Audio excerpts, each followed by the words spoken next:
ആകാശത്തിന് കീഴെ മനുഷ്യരുടെ ഇടയിൽ നമ്മുടെ രക്ഷയ്ക്കായി മറ്റൊരു നാമവും നൽകപ്പെട്ടിട്ടില്ല.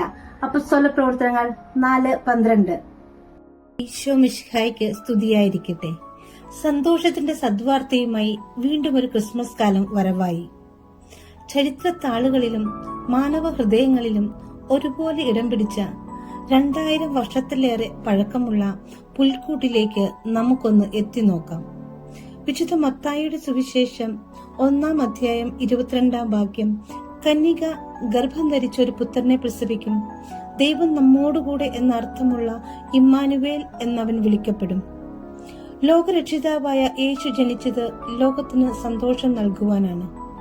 ക്രിസ്തുമസിന്റെ സന്തോഷം എല്ലാവരിലേക്കും പകർന്നു നൽകാൻ നമുക്ക് കഴിയട്ടെ. നമ്മുടെ വാക്ക് മറ്റുള്ളവർക്ക് സന്തോഷം പകരുന്നതാകട്ടെ. പുൽക്കൂട്ടിലെ പരിമിതിക്കുള്ളിൽ ജനിച്ച ഉണ്ണി യേശുവിന്റെ മാതൃക നമുക്കും സ്വീകരിക്കാം.